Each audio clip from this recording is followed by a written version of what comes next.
Well, seeing as I've been recently thrice blessed by Papa Nurgle and have begun my ascendancy into demonhood, needless to say, my mind is not operating at peak efficiency right now. So instead of doing my normal deep dives, we're gonna deep dive something a lot more educationally fulfilling. That's right, we're deep diving Warhammer memes. And memes are great. Everybody likes memes. Okay. But do you know where your memes actually come from? I am curious, because I don't think we've ever really seen Warhammer memes before. He had COVID during this video? You know what? That's so fair. Can I be real? There was like a period of my life where every time I went out the house, I got COVID. I was like, man, I'm not fucking leaving ever again. They have amazing memes. Okay, so chat, you guys are gonna have to walk me through this because I don't think I've seen the memes, but I am curious. I'm willing to bet there's some memes from the grim darkness of the far future that have got you believing stuff that isn't actually true. Okay. And admittedly, some of that may be my fault.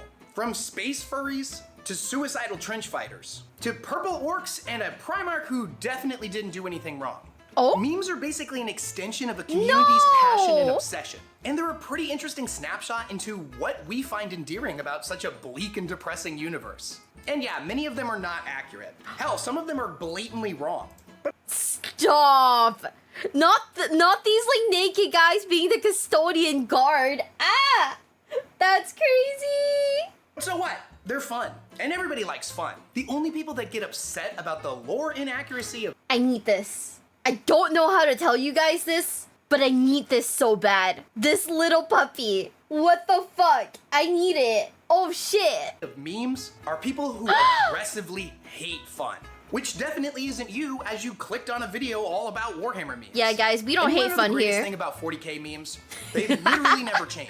The community crafted 8 jokes to rule them all several decades ago, and everything else has just been derivative of them. Okay. So let's deep dive those 8 jokes that fans tell themselves over and over and over and over again. Okay, I'm curious. And figure out their origins and explore their deeper meanings. Because that's how you make a joke even funnier, right? You just explain it over and over and over.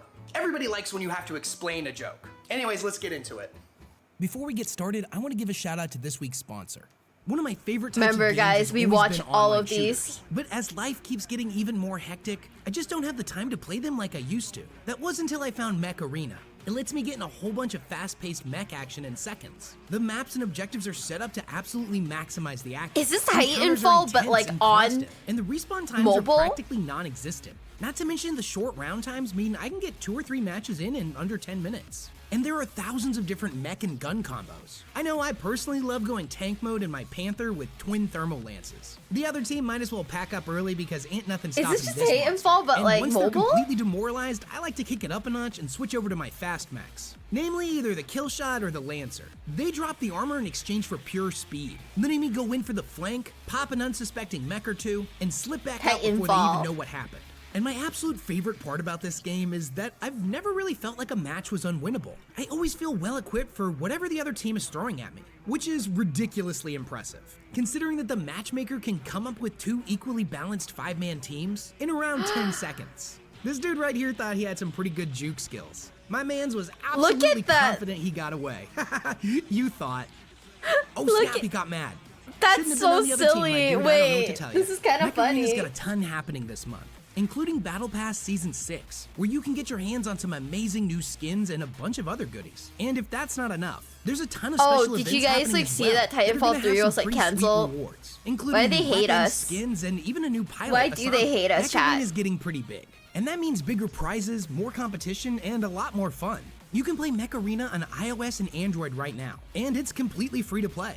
And if you use my personal link or scan my QR Yeah. code, you can get a whole bunch of bonuses worth $45. We're talking about a Steel Reaper skin, 500 A-coins, and 70,000 credits. And that should help $45? kickstart your Holy game. shit. Thanks again to my friends over at Mech Arena, and let's get into the video.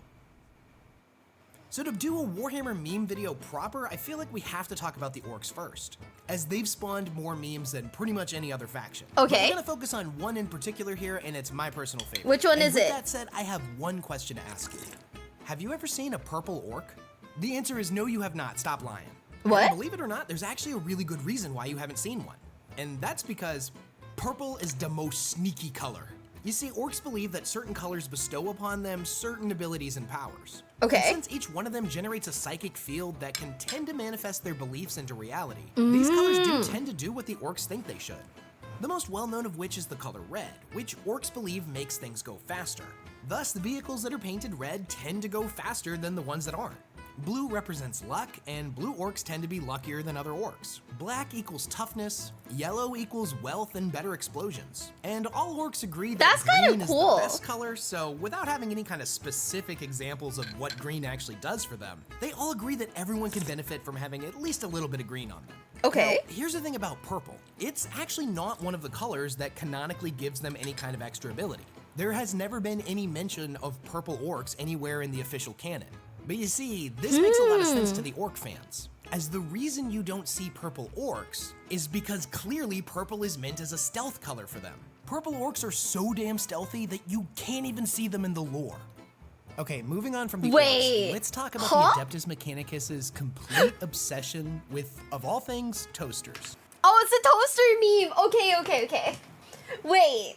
So the entire reason why purple orcs are a meme because there are no purple orcs. It's so stealthy it doesn't exist. Is this like a John Cena you can't see me meme? Wait, that's so silly. Okay, personal bias showing, but the AdMech toaster memes are by far my favorite grimdank. They are memes so of all funny. 40K. Like with pretty much everything on this list, it's one of those jokes that no matter how many times it gets told, it's fucking hilarious every single time. Listen, I'm a man of simple pleasures. Somebody mentions toasters and AdMech to me, I laugh. It's the joke that just keeps on giving. So if you didn't know, the Adeptus Mechanicus really likes toasters. I mean, really likes toasters, like to an upsetting level. And according to Emperor Text-to-Speech Device, they actually have a holiday called Toaster Fucking Day. What? As you can imagine, it's a wonderful time of year. It's a joyous celebration of all that is good. And there's a lot of Did I forget that? oiling of holy mechadendrites, if you get the meaning. A bunch of tech priests who have a fetish for toasters, that's hilarious in its own right. But where did this meme come from and what is it supposed to represent? So the toaster here is supposed to represent ancient technology. You see, the Mechanicum is obsessed with tech, specifically old and ancient tech from the Dark Age of technology. Okay. Considering that the Dark Age of technology was the height of humanity's power, and we were capable of some pretty ridiculous stuff back then, the Adeptus Mechanicus isn't really into innovation, preferring to rely on ancient wisdom. That's why you'll see a common pattern with them and pretty much everything they create being an ancient holy relic. And on the surface, this seems kind of silly. Like, why wouldn't you try to advance? Why wouldn't you try to make something new? But when you start diving into the older stuff, you see that what humanity was capable of in the year 25,000 and earlier was way better than anything they can come up with now. How do you toast your bread, like, in between the period of time where toasters didn't exist? Like, do you not just toast your bread? Fire? Wait, with a frying pan over... You know, I completely forgot that you could do that. I'm so brain rotted, holy shit. I completely forgot that was a thing. Fuck, you're right, they eat corpse starch. Okay, well, shit, guys, corpse starch mentioned one time. Corpse starch mentioned one time. I forgot. They don't fucking eat bread, they eat people. Man, I've always wondered what corpse starch tastes like. Huh? Officer, that one right there! What the fuck? Officer! Look, it's that guy right there! What the heck? No! Oh my god, no way! What do you mean, what does corpse starch taste like? People! People! Like, actual people! What the heck? Yeah, I don't want to think about that.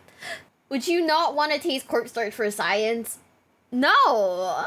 There's an episode of the show Hammer and Bolter over on Warhammer Plus that focuses on a tech priest. And it's about her journey to find a new STC.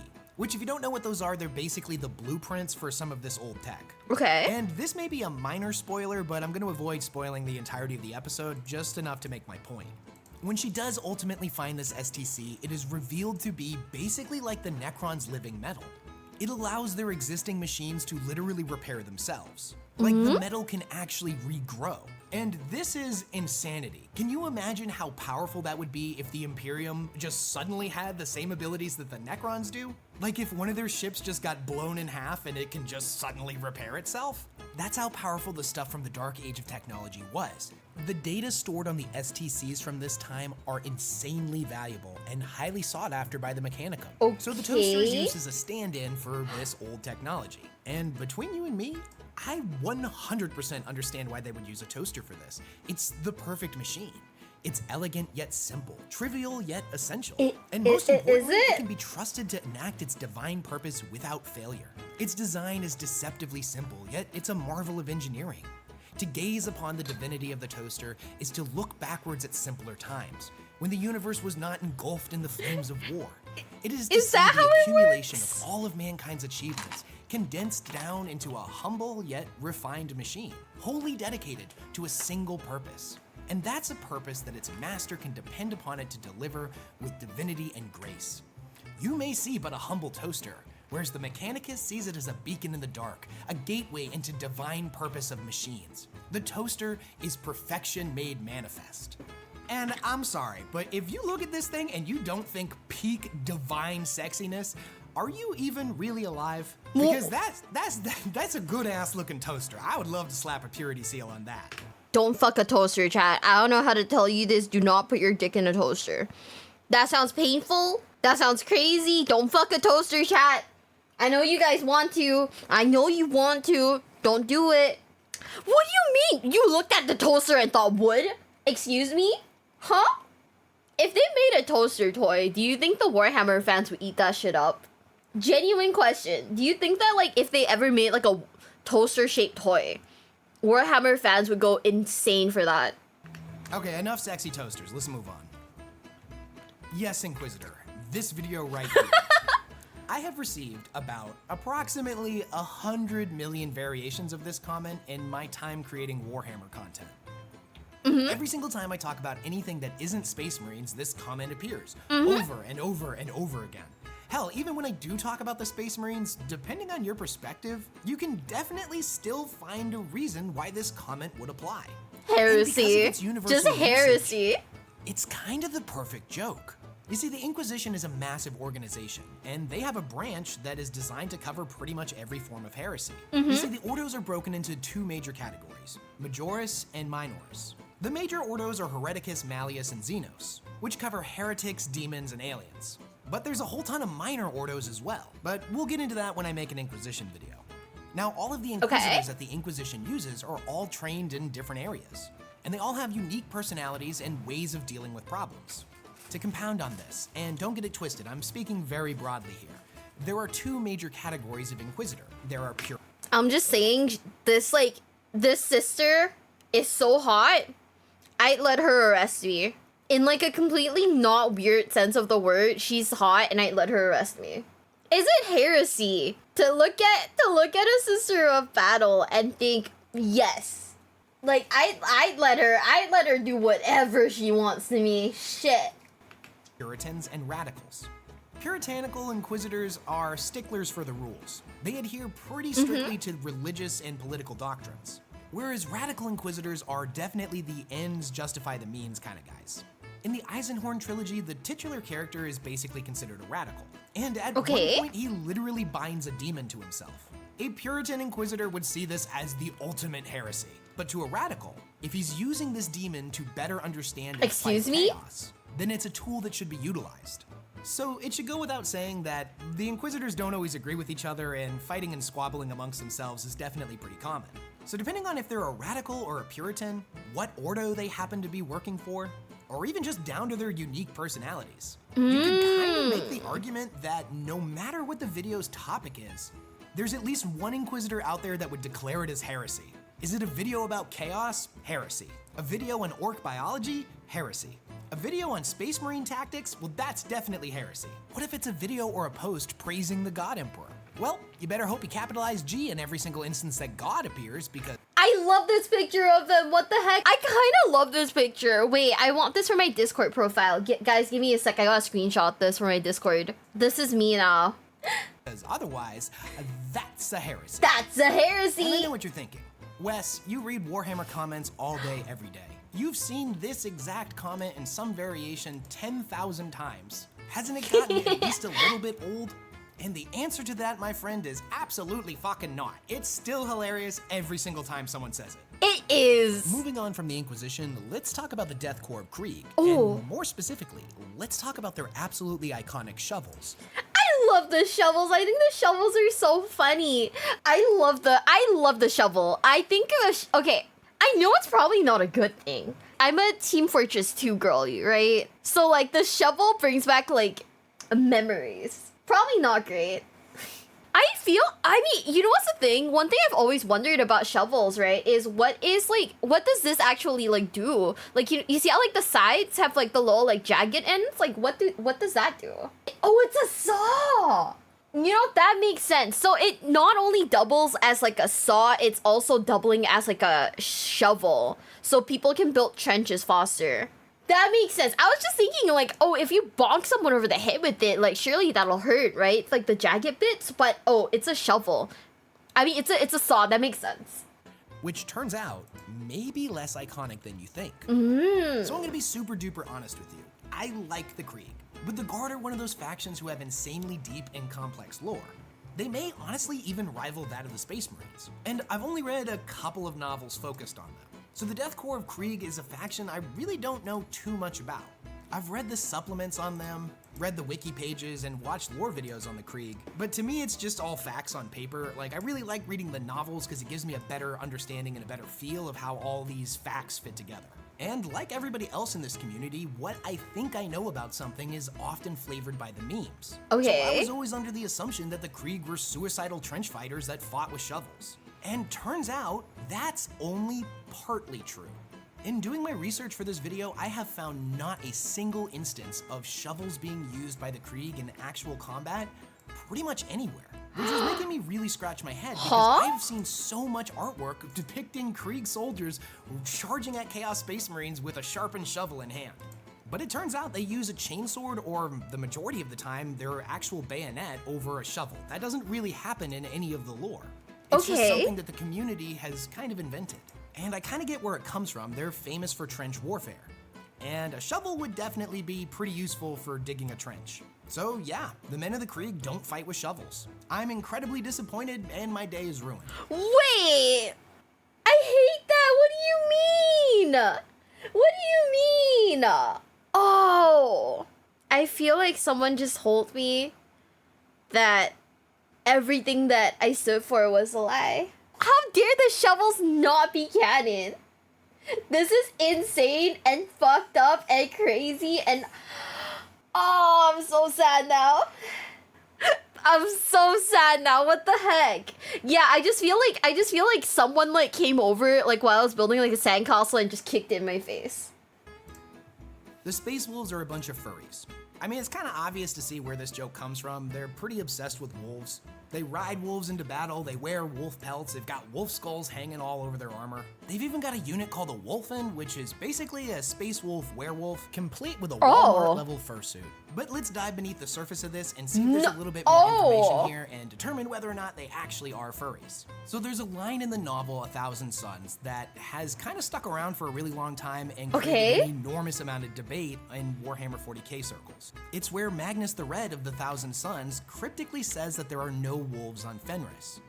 Which is kind of ridiculous. There's clearly wolves on Fenris. We can see them. The Space Marines are riding them into battle. Okay. But there might actually be something to this, as it's rumored that the original colonists of Fenris had wolf DNA spliced into them. This would have given them better survival chances because Fenris was a pretty harsh place. I mean, it's not called the Death World for nothing. Wait. Now, it's believed that the wolves of Fenris were descendants from these colonists. So the Space Wolf recruits that were taken from Fenris still had this wolf DNA locked deep inside them. Additionally, it is said that the genetic material used to create Leman Russ, the Primarch of the Space Wolves, had wolf-like DNA added to it. And this wolf DNA is still present in the Canis Helix. So it's not far off to say that Space Wolves do literally have the DNA of wolves in them.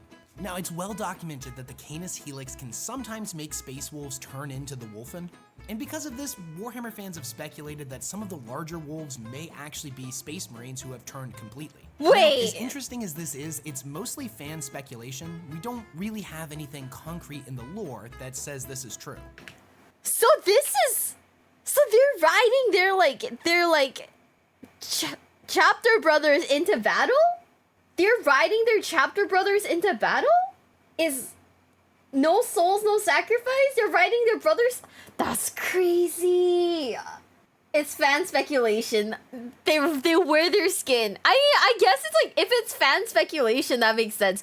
Okay, you see, the whole thing about them being werewolves, right? I feel like that would be like kinda not that far off from you know, what I would expect from like the lore. But like, that's so funny. Hi besties, it's me, Miwa, and if you're enjoying today's video, please consider subscribing, okay? Like, please, times a billion. I'm like really asking this of you now. But like, that is so funny. We do have vampires. I saw that there was like a video about like vampires in Warhammer, and I was like, oh, maybe I should watch it.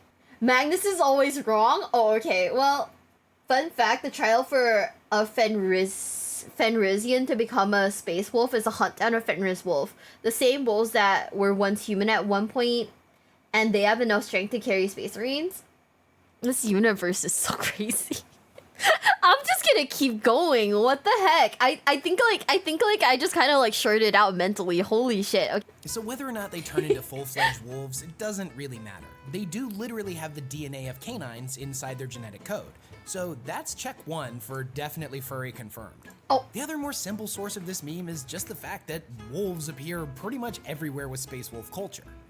Pretty much everything has something to do with wolves, and a lot of fans kind of get mad at this because it seems like Games Workshop is trying to overwrite the Viking culture and make them way more focused on being wolves, instead of the more 40k feel where they were definitely Vikings with just a little bit of wolf flavor. They're so cool though! Now, I'm gonna be honest, even since around 5th edition when the Thunderwolf Cavalry were introduced, I never really saw memes about space wolves being furries. It seems to be kind of a newer thing from the last few years.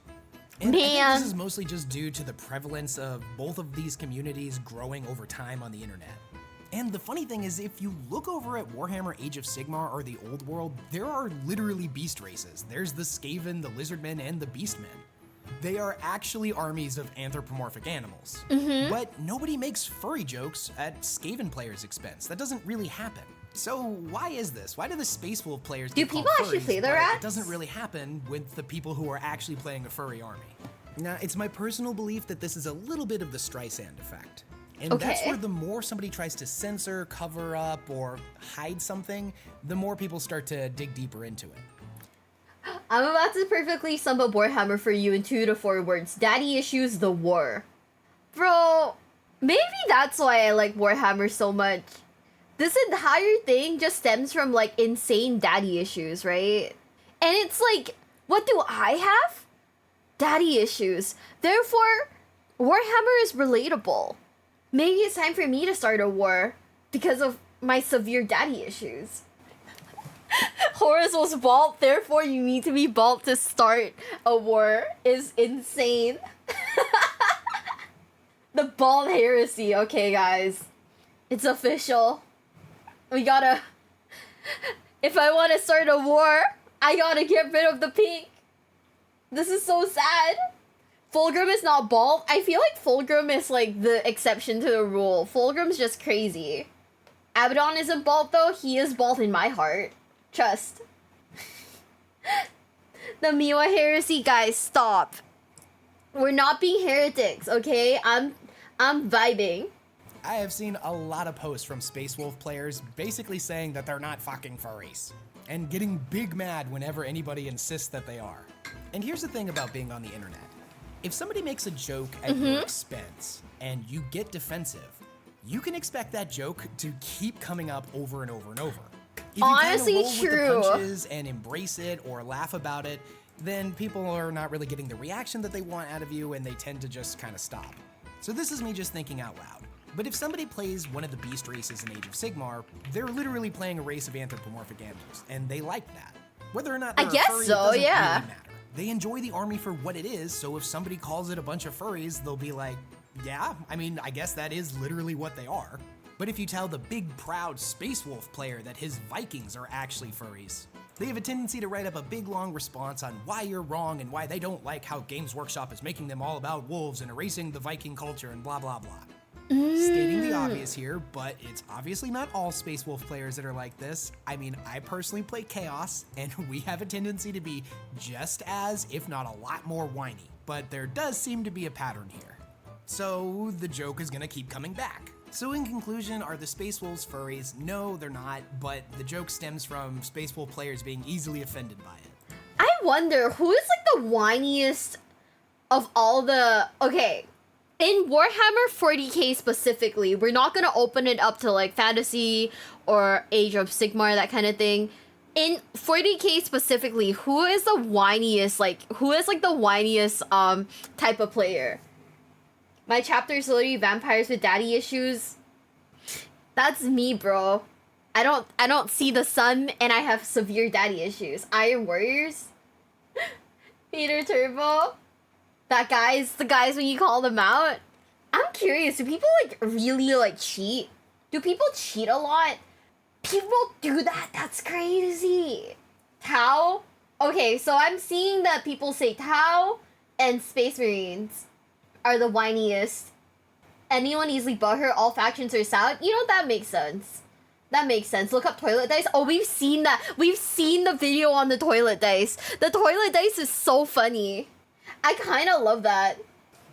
Oh yeah, we do know the toilet dice story. It's so funny. I can't believe someone cheated like that. It is kind of crazy, kind of insane. Kind of insane, not gonna lie. The idea that Magnus did nothing wrong. I love this. Probably one of the most common debates that I've seen in the Warhammer community. Yeah, chat always talks about this. It stems from a novel known as 1,000 Suns, where Magnus is seeking to warn the Emperor of his brother Horus's betrayal. And he kind of goes about doing this in the worst way imaginable and ends up flooding the Imperial Palace with a whole bunch of demons. So I'm going to be glazing over a whole lot of stuff here, but the super abridged version is that the 1,000 Suns were a legion of psychers. This was kind of their whole thing. They were all psychically gifted. But then at the Council of Nicaea, it was determined that psychic powers would be completely banned, and the librarian program would be dismantled. Magnus and the 1,000 Suns were obviously outraged by this, as that's basically what they were made to do. Their entire culture and history was based around their psychic gifts. It would be like teaching a man to fly, only to clip his wings and scold him for trying to take flight. Why'd they make Magnus hot? Hold up, why did they make Magnus hot in this? Genuine question. What the fuck? He did stuff wrong, didn't mean for it to go wrong? Yeah, they fucking yassified. They yassified the fuck out of Magnus for this, holy shit. That's crazy. Sometime after the Council of Nicaea, where Magnus would be made aware of Horus's betrayal. And seeking to warn his father before it was too late, he cast an insanely powerful spell. Now, this allowed him to astral project all the way across the galaxy to Terra, because Prospero was a pretty far distance away, and trying to get a message through normal channels could have taken too long. So Magnus's soul flew across the cosmos like I'm gonna block this desperate chat. to reach his father and warn him of what was coming.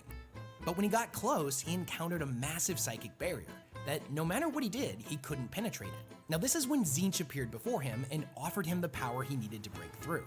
Now, Magnus didn't know what this thing was. He didn't know about Tzeentch. He had appeared to him before as a serpent, but this thing seemed like a completely different entity. Now, whatever this presence was incredibly powerful. No! In fact, it is said that they communicated not with words, but through power. And the astral forms that both Tzeentch and Magnus took were comprised of their psychic might. And the exact dimensions of Magnus at this point aren't really known, but it is said that Tzeentch was the size of a continent. So Magnus took the Chaos God's power and broke through the barrier. When he materialized inside of the palace, he had realized what he had done. The Emperor had set that barrier up in the first place to protect Terra from the denizens of the war. No! And Magnus, having broken through it, had basically just opened the floodgates. So needless to say, this went really, really badly and undid an enormous amount of the Emperor's work. Now, the ramifications of this event is not really the point of this video. We're focused on the meme. So, did Magnus do anything wrong here? Proponents of Magnus say that he didn't do anything wrong, that his father had not made him aware of the dangers of the warp, and more importantly, what lurked within its seas. Now, what Magnus did from his perspective was the only right decision to make. If he had waited too long or used the pre-approved methods to send his warning, it could have been intercepted, or worse, it may have arrived too late. So even though he literally broke one of Terra's main defenses against demons and let them into the Imperial Palace, many Magnus fans say that he did the best he could with the information he had. He had the right intentions, and if the Emperor had been more clear with him, this may have been avoided. And that's a solid argument, doing the best you can with the information you have available. Sometimes laws have to be broken for the greater good. However, in retrospect, looking at what actually happened, people on the other side of this debate will say that Magnus clearly fucked up. It wasn't just him doing what he thought was right, he was being controlled by his insanely powerful ego, that Magnus was beyond arrogant. to think that he knew better than his father, the Emperor of Mankind. Magnus disobeyed not only his father, but the decision of the Council of Nicaea. And in doing so, he literally played right into Tzeentch's hands. That thinking you know better than everybody else is not a sign of altruism. It's naive and childlike, and ended up getting a lot of people killed. It is, And I think what makes this meme particularly interesting is that there isn't really a right answer here. You may feel really strongly one way or the other, but there's always somebody else that's gonna feel the exact opposite. So it leads to some pretty fun ethical debates. And unlike with the Space Wolves being furries, I don't think I've ever seen anybody actually be triggered or super upset by this argument. So it's one of those fun little philosophy 101 type online debates. And an S-class meme in its own right. Literally everybody hates the Tau. Hating on the blue cowfish is probably the 40k community's favorite pastime. And even though I personally love the Tau and I think they're pretty cool, Tau hate memes will never get old. Tau players, Tau fans, cover your eyes, cover your ears. It'll be over soon. It'll be over soon. Also, yeah, the whole like Magnus did nothing wrong thing is like, it is a cool ethical debate, huh? But then again, you know, my boss, the Duologs, I mean, Hiruma Fred X made a video saying, what was it? Sylvanas did nothing wrong. So, hey, maybe I just get it. That is as long as people understand that it's a joke. There definitely are a few people in the community that kind of miss the memo on this one and think everybody else is being serious. What? There's definitely a lot of weird neck-beardly virtue signaling that tends to happen in Warhammer community sites, where somebody posts a picture of a Tau miniature they painted and they're really proud of it, just to have somebody comment this like 10-paragraph long rant about how they don't fit the universe and they personally don't like the Tau. And it's like, yeah, dude, that's not what this post was about, but go off, I guess. Now, if you were a person who literally knew nothing about the Tau other than what you've gathered from memes, Okay. you'd probably think that they're like the most hated faction in the entire 40k universe. But this honestly couldn't be further from the truth. The Tau are one of the most popular factions in all of 40k. Oh. If they weren't popular, they would have been removed a long time ago. Games Workshop is notorious for this. Hell, they blew up the entire old world and killed Warhammer Fantasy because sales dipped like just a little. Games Workshop has dropped model lines for far less. So if the Tau are pretty popular and they sell well, where does all the hate come from? Well, we can find a source in a few different places. The first and most obvious is some people actually just genuinely don't like them, which is something I've always found kind of weird because if I'm being honest with you, I kind of like everything in Warhammer. That's even true. the really dumb stuff. But this just kind of comes down to personal opinion, and I think those people are entitled to it. You know, as long as they're not being an asshole about it. But the more interesting origin of Tau hate, I believe, comes from a period in 6th and 7th edition where they were unbelievably overpowered. You see, I got started in Warhammer at the end of 3rd edition and the beginning of 4th, and during that time, the Tau were still pretty new. And in my experience, there really wasn't any hate for them. They had this really unique aesthetic, and it appealed to a pretty large portion of the community. And needless to say, it attracted a lot of new people to Warhammer as well. I still hate that thing. Okay. I'm not gonna. We're gonna be chill about it. We're gonna be so chill about it. But I hate it. What the fuck? I played Warhammer up until around 6th edition, and then I quit for a few years and came back during 8th. And I think around 6th edition is when the Tau hatred really started. And now, thankfully, I never had to fight this, but apparently Taudar, which was an alliance of Tau and Eldar, was the most ridiculous thing that anybody could possibly field. Even if you were able to beat them, it just wasn't fun. It wasn't going to be a good experience. Is it that bad, And guys? now around the time in 5th edition when Grey Knights were overpowered, we saw a very similar level of hatred for them. But when they eventually got toned back down, the memes sort of stopped. But this didn't happen with the Tau when they were inevitably nerfed, and I find that pretty interesting. I think it's because they were more dominant for a much longer period of time. That being said, I don't necessarily think this is a bad thing. The humor that Warhammer fans tend to espouse in comment sections and stuff definitely stems from its grimdark nature. It does sound like a ship name. Just as long as people aren't taking it too far and they understand that at its core, it's just a joke. If you're a person who would genuinely make somebody feel bad for liking the Tau, you're an asshole. And don't get me wrong, it's fun to make fun of the Tau, it's fun to make fun of the Imperium, it's fun to make fun of everything in 40k.